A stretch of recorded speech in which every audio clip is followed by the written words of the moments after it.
सबों को दूसरी बार मेरा प्यार भरा नमस्कार। आज हम लोग इकाई 6 की दूसरी उपन्यास परीक्षा गुरु का अध्ययन करेंगे। परीक्षा गुरु लाला श्रीनिवास दास के द्वारा 1882 ईस्वी में लिखी गई। आचार्य रामचंद्र शुक्ल ने परीक्षा गुरु को हिंदी का पहला मौलिक उपन्यास माना है। लाला श्रीनिवास दास, जिनका जन्म 1850 ईस्वी और मृत्यु 1907 ईस्वी को हुई, लाला श्रीनिवास दास को हिंदी का पहला उपन्यास लिखने का गौरव प्राप्त है। लाला श्रीनिवास दास मथुरा के निवासी थे और हिंदी, उर्दू, संस्कृत, फारसी तथा अंग्रेजी की अच्छे ज्ञाता भी थे। इनके नाटकों में शामिल है प्रह्लाद चरित्र, तत्ता समरन, रणधीर प्रेम मोहिनी और संयोगिता स्वयंवर।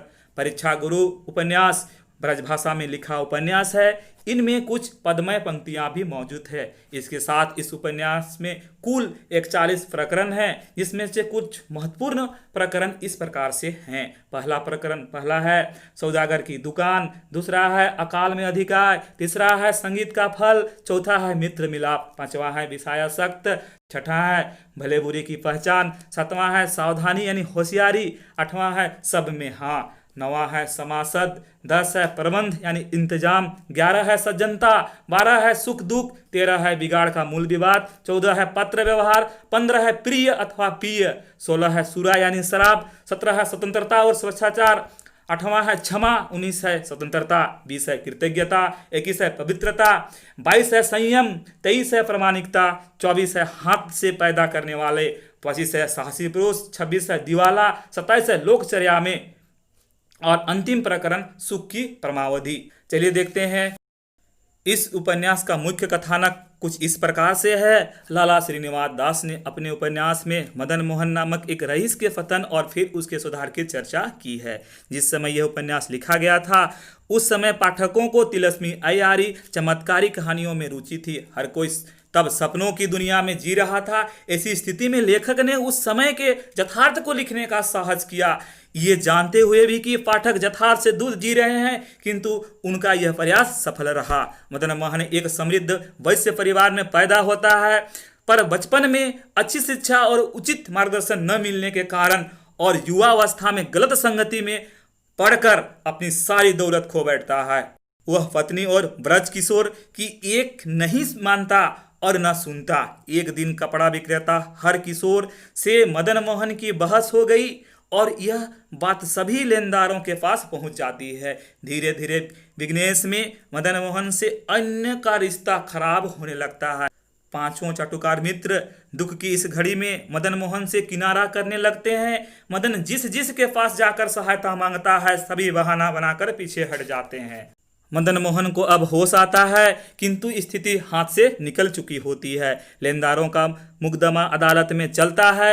मदन मोहन को एक रात की सजा हो जाती है और उसे जेल जाना पड़ता है। इस विपत्ति में मदन मोहन की आंखें खुलती है और खुद को बदलने का निश्चय कर लेता है। बाद में ब्रज किशोर, जो कि एक वकील है, उसकी मदद करता है। इस प्रकार से इसका मुख्य कथानक है। इसके अलावा इसका मुख्य सारांश को देखा जाए तो इस प्रकार से है। इस उपन्यास की कहानी दिल्ली के कारोबारी और साहूकार लाला मदन मोहन पर केंद्रित है। लाला मदन मोहन अत्यधिक संपन्न व्यक्ति है, लेकिन वो पश्चिमी आधुनिकता के प्रभाव में पकड़कर लगातार अपव्यय के कारण कई तरह के संकटों में फंस जाता है। लाला मदन मोहन के कई चाटुकार मित्र हैं जो उसको अवनति की ओर ले जाते हैं।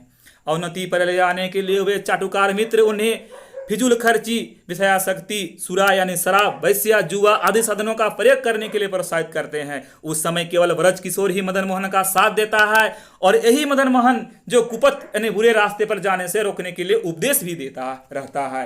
अंततः वह अपने बुद्धिमान मित्र एवं शिक्षित वकील मित्र लाला ब्रज किशोर के प्रयास से ही संकटों से उबरता है और पुनः चापलूसों व दुर्व्यसनों के चक्कर में न पड़ने की दृढ़ प्रतिज्ञा कर लेता है। इस प्रकार यह उपन्यास वास्तविक यथार्थ को प्रकट करती है। सार के रूप में कहें तो कथा में जीवन के रूप बताए गए हैं। हृदय परिवर्तन की बातें भी सामने आती है। लाला श्रीनिवास दास स्वयं स्वीकार करते हैं कि उनकी यह रचना अनुभव द्वारा उपदेश मिलने की एक सांसारिक वार्ता है। भाषा शैली अगर देखें तो यह उपन्यास नीतिपरक और उपदेशात्मक है।